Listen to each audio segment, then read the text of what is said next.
kakatapos na namin ng practice kanina. Halos 2 oras kami nag-practice. Ngayon lang kami ulit naging buo. Namiss ko yun. Pangat pa itsura ko dito. Mukha akong batang nagit.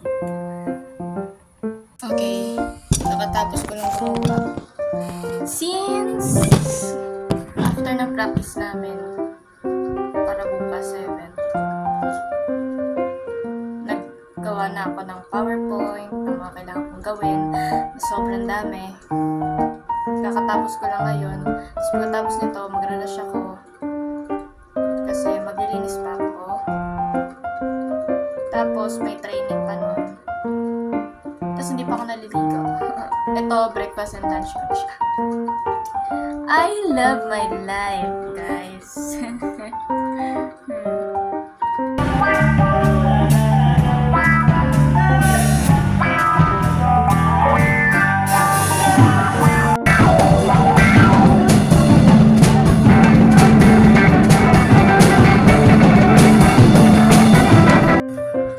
Hi guys.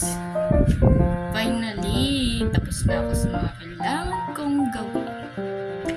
Time for myself naman. Gabi na. Sakit na ng ulo.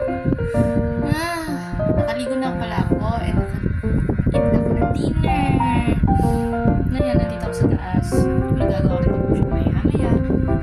Tapos, susulat ko na lang yung HR ko. Sige guys, susulat ko yung HR ko. Tapos, ano bang pwede kong gawin dito? Hindi ko pa pala nakikwento. Tapos kasi flash sales sa may Shopee, bumili ako ng libro. Libro siya. Gawa ni Mitch Albom. 5 people you meet in heaven. Tapos lalagay ko sa wishlist ko pag may exchange gift sa Christmas. Tuesdays with Maury by Mitch Albom. Kasi sabi nung lagi na napanood ko ano yan galing niya kasi tag dito. Sobrang disiplinado niya. Gusto ko maging tulad niya. Ganun ka-disiplinado niya. Sabi ko, gusto ko maging tulad niya. Basahin ko yung libro mga binabasa niya. Tapos isa yun sa mga binabasa niya. Hindi ko kasi mabili yung Tuesdays with Maury. Namamahalan ako sa 100 ang ipon ko pa lang is mga 180. Mga ganun. 180. Kaya ngayon, mag-i-start na ako ng dropshipping. Sana gumana. Kasi diba, pinag-aaralan ko pa paano pagpaplanuhan mo ng maayos. Kasi paglalabasan ko ng pera yun syempre at first namin pala, pera nila mami at daddy yun. Gusto ko kasi makatulong dito sa bahay. Tsaka gusto kong pumunta ng field trip. Kaya sabi ko, parang gusto ko magkaroon ng pera. Alam mo yun, matanda na rin kasi ako. Kailangan ko ng pagkukulang ng pera. Sa panahon ngayon, hindi ka na mabubuhay ng walang pera, hindi ba? Tsaka, yun, na-realize ko lang recently lang naman, na yung mga tao kasi, ang nanirespeto lang ng tao is yung mga, either may title ka, may pera. Alam mo yun, the rest, kung simpleng tao ka lang, wala na silang respeto sa'yo. Dami kong kilalang ganon, walang respeto sa amin yun.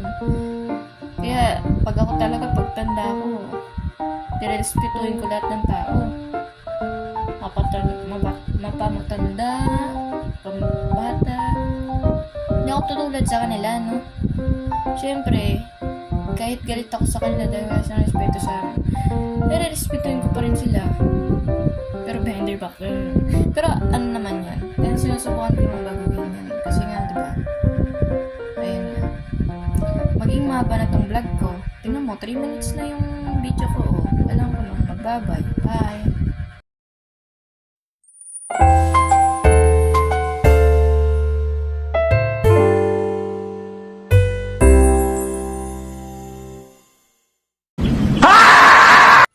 Time ko na.